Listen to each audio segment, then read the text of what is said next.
Vous êtes le bienvenu. Vous êtes venu en quête de lumière. La lumière du Christ vous accueille.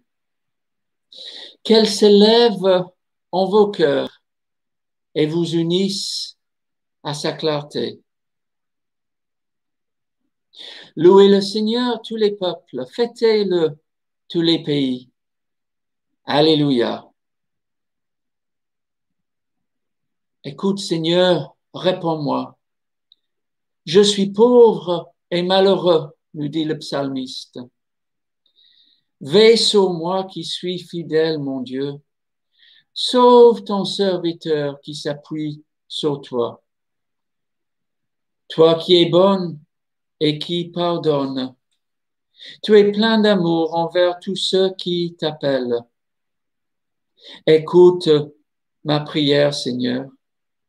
Entends ma voix qui te supplie.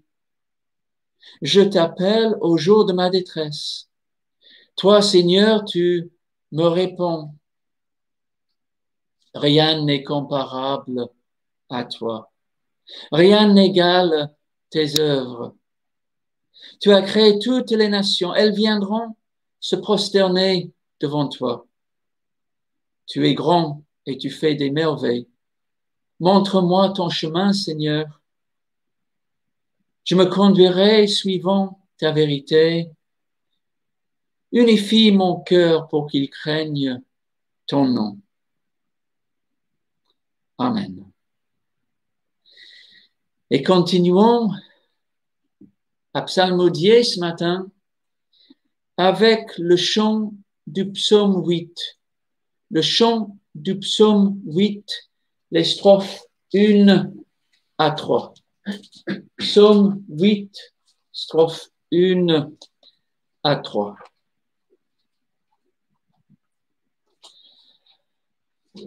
Ton nom, Seigneur, est un nom magnifique. Sauf à la terre, on reprend le cantique. Elle répond de toute sa beauté à la splendeur du ciel illuminé. Mais tu choisis la louange parfaite des plus petits, des enfants qui en allaitent, pour révéler le secret de ton nom. Ainsi leur voix à l'orgueil répond. J'ai vu ta main peuple le ciel immense, de ton de feu qui tourne en silence. Et j'ai pensé, cet homme si petit, qu'est-il grand Dieu que tu en aies souci. Alors, bienvenue à toutes et à tous en ce temps de culte. Pour celles et ceux qui sont ou qui se sont branchés sur Internet un peu en avant, vous avez vu que nous avons eu des soucis informatiques. C'est vrai que les moyens modernes sont très bien, mais parfois quand ça tombe en panne, c'est difficile à régler, mais nous avons réussi quand même à installer quelque chose pour vous donner un culte ce matin. Alors, je pense que l'image n'est pas forcément très bonne, mais le son y est. Et du moins, j'espère. Et pour les protestants, disons ça comme ça, c'est la parole qui compte avant tout. Quoi qu'il en soit, nous sommes là avec vous ce matin pour vous donner ce culte un peu alternatif pour celles et ceux qui, pour une raison ou pour une autre, ne peuvent pas sortir ou ne souhaitent pas pour le moment. Et nous sommes rassemblés devant la parole de Dieu Et nous allons parler d'un sujet qui est très important, qui est la question de l'âme. Qu'est-ce que l'âme a, accent circonflexe ME, et comment peut-on s'en occuper? Grande question. Et nous allons essayer d'y répondre à travers nos textes bibliques. Mais tout d'abord, demandons à Dieu sa grâce sur nos vies. Nous sommes rassemblés devant Dieu pour écouter sa parole, lui adresser nos prières et nos chants. Prenons conscience de ce qui nous sépare de lui. N'arrivons pas à le trouver par nos propres moyens. Nous nous en remettons à lui dans le secret de notre cœur. Dieu, notre Père, nous a fait miséricorde. En Jésus-Christ, il nous pardonne nos péchés.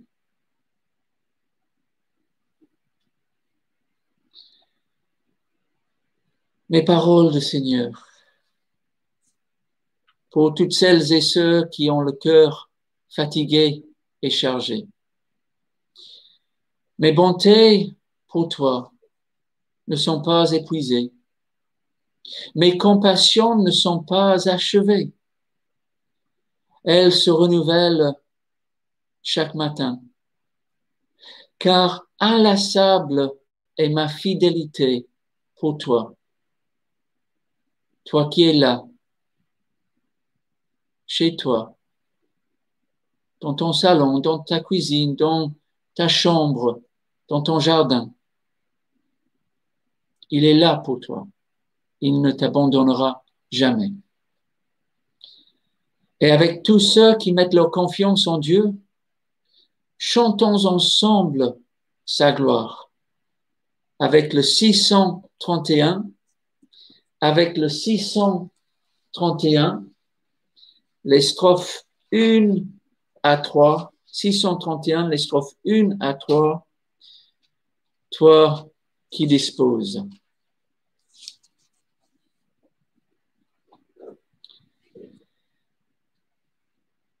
Toi qui disposes de toutes choses et nous les donnes chaque jour.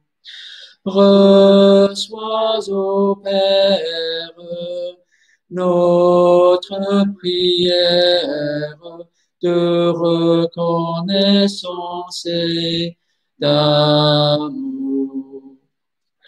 Le don suprême que ta main sème, c'est le pardon, c'est notre paix. Et ta clémence, trésor immense, est le plus grand de tes bienfaits.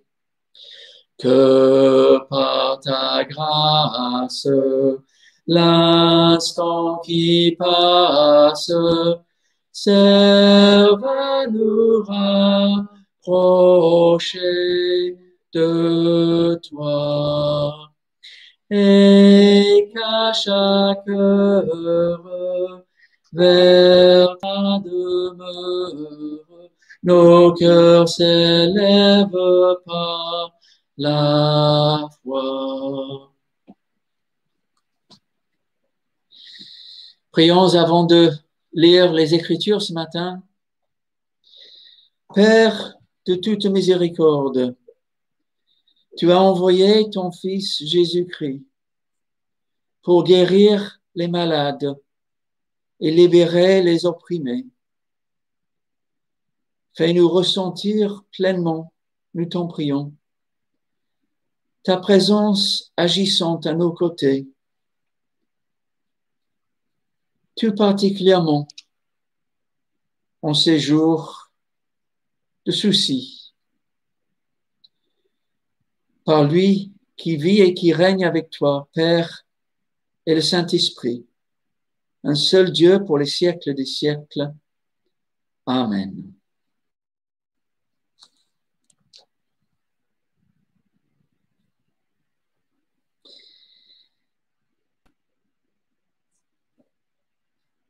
Et nous lisons dans le livre de Jérémie. Jérémie, chapitre 20, verset 10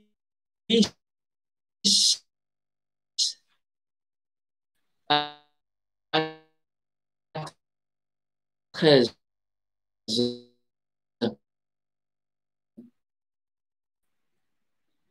Jérémie, chapitre 20, prendre, et nous serons maîtres de lui. Nous tirerons vengeance de lui. Mais l'Éternel est avec moi comme un héros puissant. C'est pourquoi mes persécuteurs chancellent et n'auront pas le dessus. Ils seront remplis de confusion pour n'avoir pas réussi. Ce sera une honte éternelle qui ne s'oubliera pas. L'Éternel des armées éprouve le juste. Il pénètre les reins et les cœurs. Je verrai ta vengeance s'exercer contre eux, car c'est à toi que je confie ma cause. Chantez à l'Éternel, louez l'Éternel, car il délivre l'âme du malheureux de la main des méchants. Et maintenant, dans l'Évangile selon Matthieu, Matthieu chapitre 10, versets 26 à 33. Matthieu 10, 26 à 33. Ne les craignez donc point, car il n'y a rien de caché qui ne doive être découvert, ni de secret qui ne doivent être connus. Ce que je vous dis dans les ténèbres, dites-le en plein jour. Et ce qui vous est dit à l'oreille, prêchez-le sur les toits. Ne craignez pas ceux qui tuent le corps et qui ne peuvent tuer l'âme. Craignez plutôt celui qui peut faire périr l'âme et le corps dans la géhenne. Ne vendons pas 2 passereaux pour 1 sou. Cependant, ils n'en tombent pas un à terre sans la volonté de votre Père. Et même vos cheveux sont tous comptés. Ne craignez donc point. Vous valez plus que beaucoup de passereaux. C'est pourquoi quiconque se déclarera publiquement pour moi, je me déclarerai publiquement pour lui aussi, devant mon Père qui est dans les cieux. Mais quiconque me reniera devant les hommes, je le renierai aussi devant mon Père qui est dans les cieux.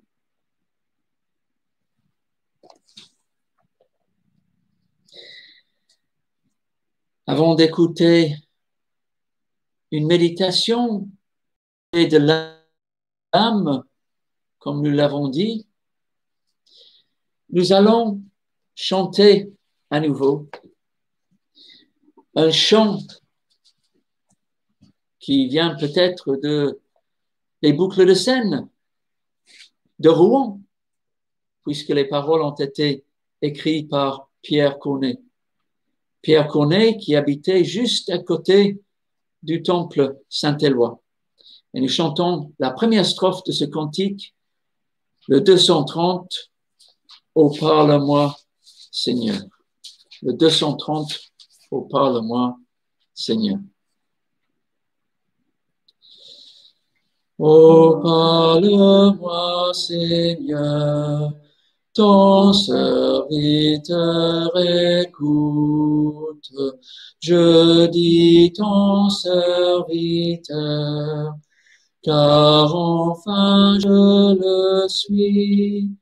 Je le suis, je veux l'être et marcher dans ta route et les jours et les nuits. Vous aurez peut-être remarqué une similitude entre ces deux textes bibliques que nous avons lus. Et oui, tous les deux parlent de l'âme, ce mot que nous trouvons dans nos Bibles, mais que nous ne comprenons que partiellement parfois. De cette manière, nous trouvons dans ces deux passages des phrases qui parlent de celle-ci. Car il délivre l'âme du malheureux, de la main des méchants, nous dit le prophète Jérémie. Ne craignez pas ceux qui tuent le corps et qui ne peuvent tuer l'âme. Craignez plutôt celui qui peut faire périr l'âme et le corps dans la géhenne, nous dit l'Évangile selon Matthieu. Ainsi, dans nos deux textes, nous trouvons la notion de l'âme. Mais qu'est-ce que l'âme, pourrait-on se demander? En ce qui concerne ceci, regardons ces passages de plus près pour répondre à cette question. Puis, voyons de quelle manière ces réponses peuvent nous enseigner pour nos vies. Premièrement, dans le texte de Jérémie, il s'agit de l'âme dans le sens hébreu du terme, le nefesh, à savoir le souffle que Dieu donne à tout homme, sa vie pourrait-on dire. On traduit d'ailleurs souvent ce terme par vie, tout simplement. Vie d'une personne symbolisée parfois de manière matérielle, par son sang, comme on peut le lire dans le célèbre récit de Caïn et d'Abel, premier assassin dans la Bible, qui tue son frère et que Dieu se tient pour coupable avec ces paroles: « La voix du sang de ton frère crie de la terre jusqu'à moi. » De cette manière, l'âme du malheureux, dont il est question dans notre passage de Jérémie, pourrait être traduit de la manière suivante: car il délivre la vie du malheureux de la main des méchants. C'est d'ailleurs le terme qu'a choisi la traduction œcuménique de la Bible. Ainsi, il s'agit pour le texte hébreu de l'âme dans le sens premier du terme, du souffle de la vie. Il y a parfois des utilisations comparables en français. On parle du dernier souffle de quelqu'un qui va mourir, du nombre d'âmes qu'habite tel village. De cette manière, ce qu'exprime le prophète Jérémie est assez terre à terre. Cependant, malgré son aspect terre à terre, il peut avoir un grand enseignement dans ce passage pour nos vies. De cette façon, à travers cette affirmation de Jérémie, c'est toute une philosophie de vie qui en découle. Philosophie de vie qui nous fait poser la question: quel regard portons-nous sur notre âme, sur notre souffle, sur notre vie? Croyons-nous que Dieu délivre l'âme du malheureux des choses qui lui font souffrir? Ou croyons-nous plutôt que tout est question du hasard, que Dieu ne veille pas sur l'âme du malheureux, sur nos vies dans la souffrance, que certaines paroles des Écritures, comme celles de plusieurs psaumes, « L'Éternel gardera ton âme, l'Éternel gardera ton départ et ton arrivée. Béni soit l'Éternel, notre âme s'est échappée comme l'oiseau du filet des oiseleurs », sont de belles paroles. De belles paroles qui, cependant, ne reflètent pas la vie de tous les jours. Quelle que soit la réponse à cette question, et les réponses peuvent être nombreuses, il me semble que le prophète Jérémie nous donne une belle leçon de foi. Leçon de foi qui est bien loin de la pensée quotidienne que nous entendons exprimer souvent.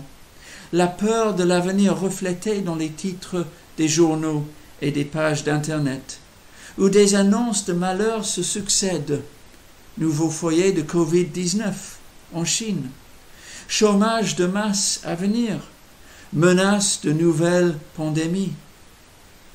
Devant ces annonces, le prophète Jérémie, lui qui est ironie du sort, connu pour ses jérémiades, ses propres annonces de malheur, nous invite à considérer notre âme, notre vie donc autrement, non pas comme le jouet du hasard, comme le veut notre culture ambiante, mais entre les mains de Dieu, comme le veut une formule biblique.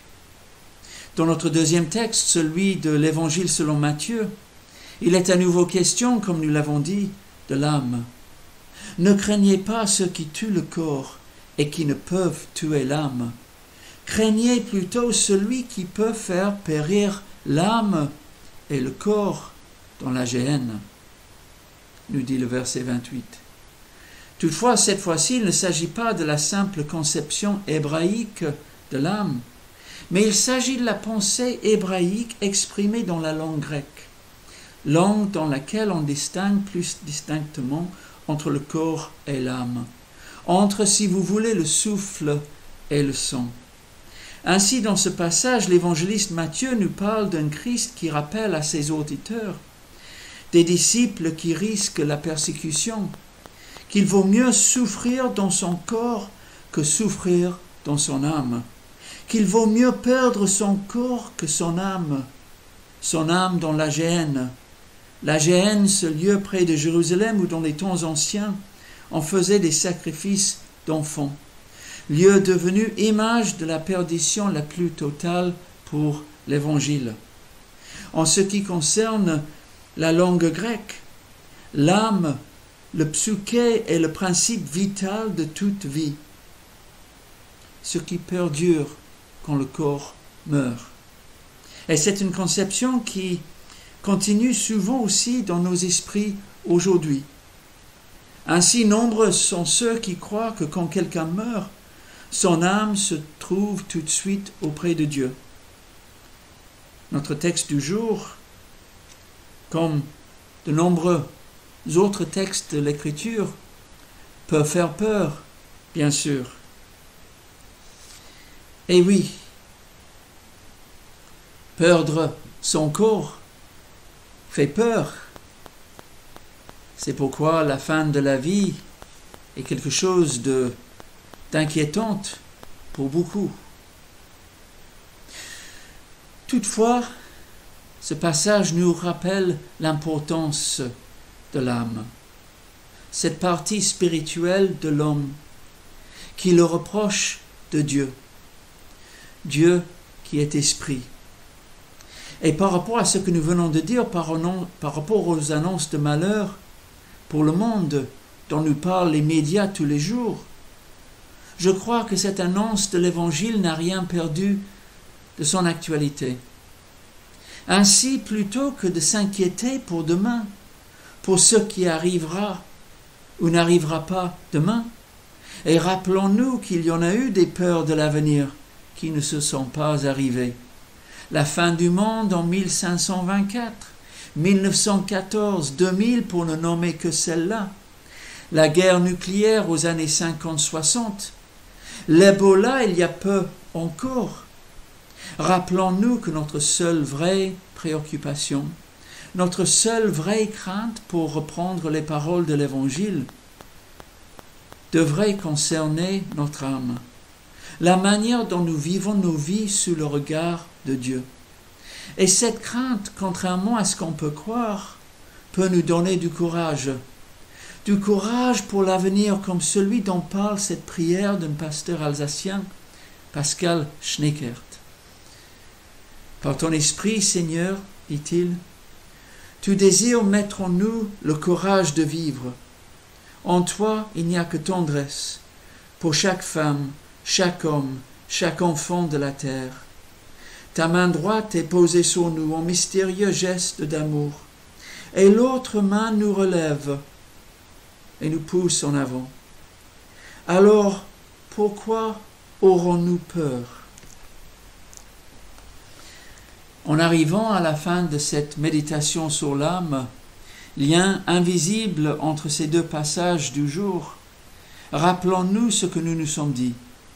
Dans le livre de Jérémie, Dieu, selon la pensée biblique, garde l'âme, le souffle, la vie du malheureux. Et cela même si cette pensée va à l'encontre de ce qu'on peut appeler la peur de l'avenir suite au 19. Dans l'évangile de Matthieu, le Christ rappelle que le croyant devrait craindre pour son âme plutôt que d'avoir peur pour son avenir. Crainte qui peut être, si on le veut, source de courage. Courage pour soi-même et pour le monde qui nous entoure.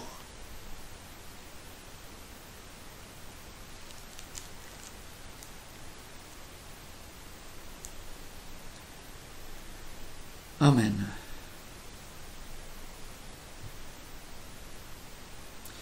Suite à ce temps de méditation, je vous invite tout simplement à dire avec moi la prière que le Christ nous a laissée.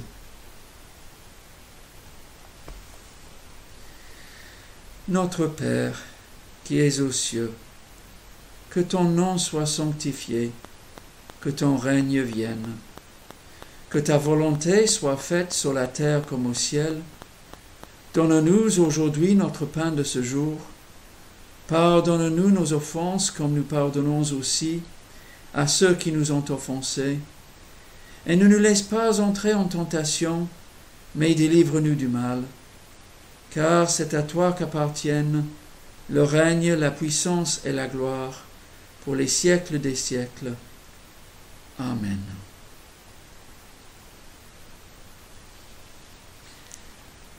Chers amis, nous arrivons vers la fin de notre culte aujourd'hui.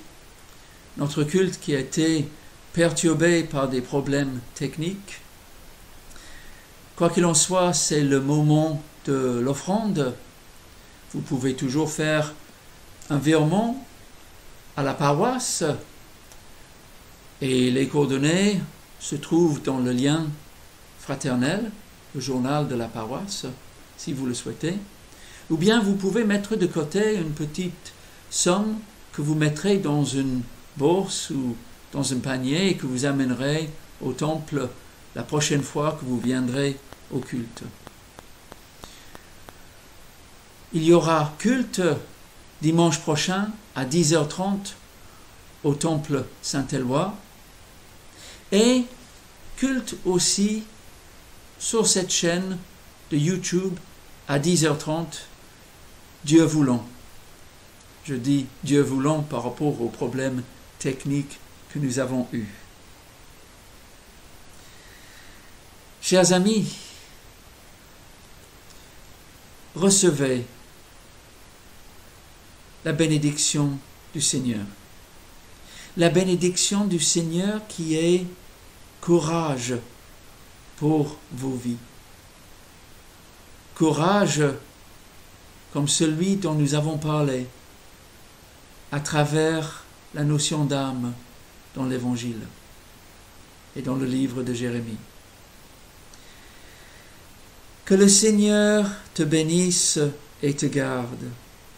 Que le Seigneur fasse briller sur toi son visage et t'accorde sa grâce. Que le Seigneur tourne vers toi son visage et te donne la paix. Amen.